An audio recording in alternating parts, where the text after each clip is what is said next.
गैर परंपरागत स्रोत क्या है? तो ऊर्जा का ऐसा स्रोत जिसे हम बहुत दिन पहले से यूज नहीं कर रहे हैं, इसका यूज हम लोग नया में करना सीखे हैं,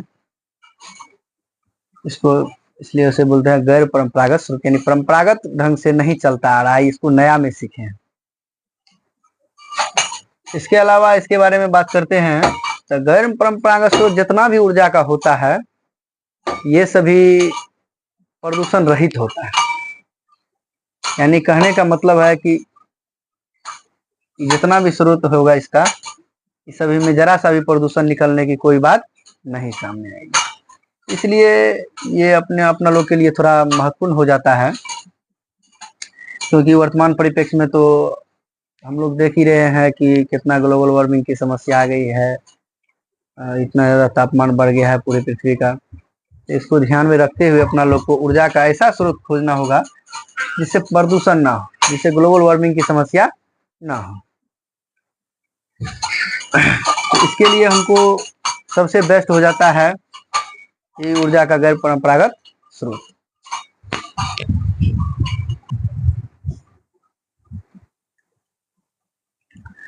ऊर्जा के गैर परंपरागत स्रोत के बारे में चर्चा कर रहे थे हम लोग। चलिए अब इसके बारे में समझते हैं। इसको लेकर क्यों ध्यान देना चाहिए तो हम लोग समझ गए, क्योंकि अर्थ पे टेम्परेचर बढ़ने के कारण इतने सारे ग्लेशियर पिघल रहे हैं, इतने ज़्यादा जगह पे कठिनाइयाँ हो रही है। इस वजह से बिना, एक बात और है कि बिना ऊर्जा का हम लोग रह भी तो नहीं सकते हैं। बिना एनर्जी का कैसे रह सकते हैं? जैसे एक मतलब इलेक्ट्रिसिटी का ही उदाहरण ले लीजिए, तो बिना इलेक्ट्रिसिटी का भी तो हम लोग नहीं रह सकते हैं। इतने सारे फैक्ट्रीज, इतने सारे इंस्ट्रूमेंट, वो सारे चीज़ को मतलब इलेक्ट्रिक करंट चाहिए। तो हम लोग को ऊर्जा का एक ऐसा स्रोत खोजना होगा जिससे प्रदूषण ना हो, जिससे हमारी पृथ्वी बची रहे। तो इसके लिए सबसे जो अच्छा है वो है ऊर्जा का गैर परंपरागत स्रोत। तो ऊर्जा का गैर परंपरागत स्रोत के अंतर्गत क्या क्या आता है, चलिए इसकी चर्चा करते हैं। इसमें सबसे पहले जो आता है वो आता है सौर ऊर्जा। क्या आता है? सौर ऊर्जा। सौर ऊर्जा को समझते हैं अपना लोग। सबसे पहले क्या आता है? सौर ऊर्जा। देखिए सौर ऊर्जा में बेसिकली होता कुछ नहीं है, इसमें जैसे सोलर प्लांट सब लगाया जाता है जिसमें बहुत सारे सोलर पैनल लगे होते हैं। सोलर पैनल में होता यह है कि सूर्य से निकलने वाली किरण जो है उसके द्वारा जो है इलेक्ट्रिसिटी प्रदान किया जाता है। हाँ एक बात है, इससे जो इलेक्ट्रिसिटी जनरेट होता है वो होता है डीसी करंट। कौन सा करंट? DC current.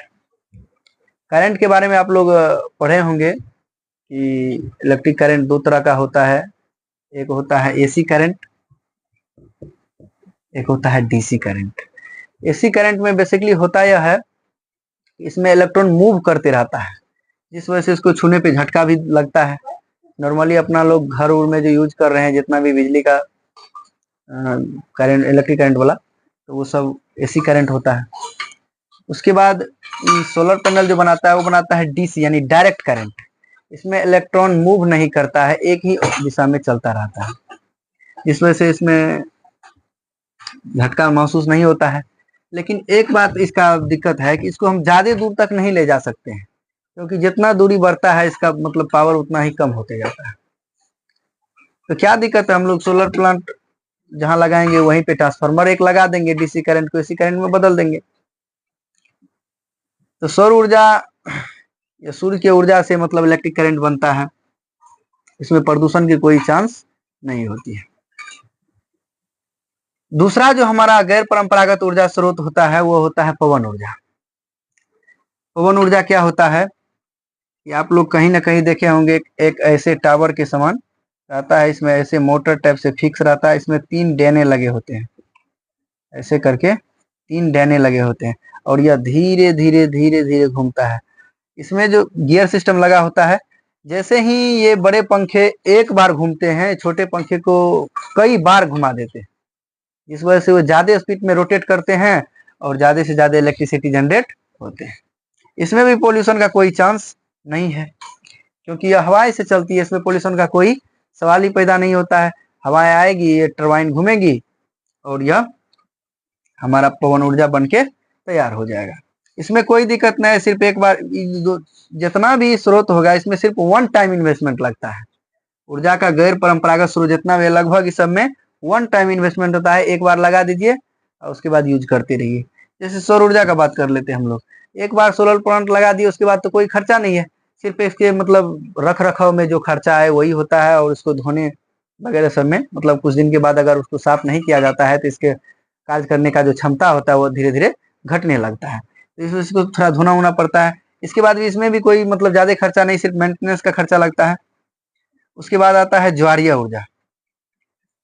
इसमें बेसिकली होता क्या है, जैसे समंदर साइड में होता क्या है कि आप लोग देखे होंगे कि पानी एक साइड से ऐसे चढ़ते रहता है दूसरे साइड, समंदर के किनारे पर पानी मतलब समंदर से उधर से आता है और किनारे पे ऐसे करके ऊपर तक चढ़ जाता है पानी। तो इसमें क्या किया जाता है कि जैसे ही पानी ऊपर चढ़ता है तो वहां पे बगल में एक वॉल टाइप से बना देता है। अब जैसे ही पानी समुद्र का उधर पूरा स्पीड में आता है, ये पानी उछल के दबाल के उस साइड चला जाता है। उस साइड जाने के बाद उधर तो वॉल रहता है, तो फिर पानी को इधर से इधर जाने के लिए नहीं होता है। तब नीचे से क्या करता है, नीचे से पानी को निकालने का एक रास्ता बना लिया जाता है। अब इतना पानी भरा हुआ है, नीचे से पानी निकल रहा है, तो पूरे ऊपर वाले पानी का प्रेशर रहता है इस नीचे वाले पानी पर। इस वजह से इस पानी का करंट तेज हो जाता है, और जहां से पानी निकलता है वही मोटर का टरबाइन लगा देता है, उस पर पानी पड़ता है, ऐसे ऐसे गोल गोल घुमा देता है, जिस वजह से इसमें क्या होता है कि मतलब बिजली अच्छा खासा बन जाता है। इसमें भी कोई पोल्यूशन का कोई चांस नहीं है। समुद्र से पानी आता है, समुद्र की लहरें इधर आती है, तट से टकराती है, और यह मतलब उछाल मार के बॉल के इस साइड से चले जाती है, वॉल के इस साइड से धीरे धीरे पानी को निकाला जाता है और बिजली बनता है। इसी को कहते हैं हम लोग ज्वारीय ऊर्जा।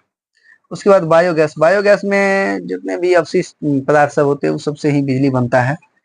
ये उतना खास पावर का नहीं होता है, फिर भी काम का लायक है थोड़ा सा। उसके बाद है भूतापीय ऊर्जा। भूतापीय ऊर्जा को समझते हैं। भूतापीय ऊर्जा का मतलब हुआ कि भू मतलब पृथ्वी, तापीय मतलब ताप, तो समझते हैं इसको। हम लोग जानते हैं कि अर्थ, जैसे ही अर्थ का एक अगर हम टुकड़ा का बात करें तो अर्थ का एक टुकड़ा ले लेते हैं, ऐसे ही ले लेते हैं। आप लोग को बताए हैं कि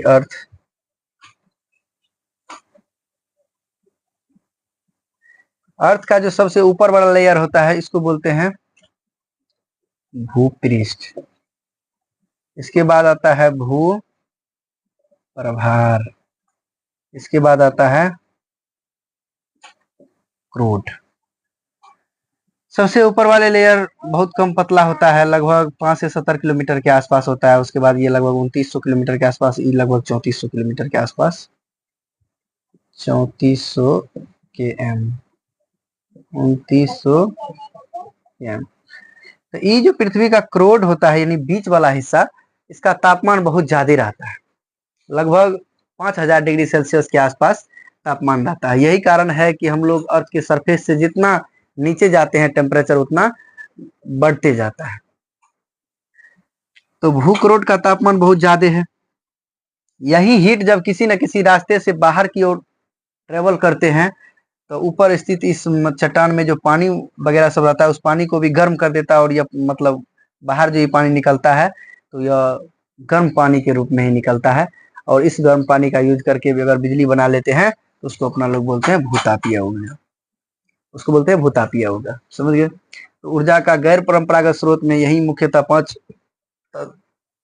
स्रोत आते हैं। पहला सौर ऊर्जा था, सूर्य के प्रकाश से बनने वाला ऊर्जा। दूसरा पवन ऊर्जा, विंड टरबाइन लगा करके बिजली जो बनाया जाता है। तीसरा है ज्वारीय ऊर्जा, समुद्री पानी जब टकराता है तट से तो तब उसी को घेर करके बिजली बनाया जाता है धीरे धीरे पास करके। उसके बाद बायोगैस अवशिष्ट से। उसके बाद भूतापीय ऊर्जा, पृथ्वी के ताप को यूज करके। तो यही था ऊर्जा के गैर परंपरागत स्रोत। ठीक है, थैंक यू।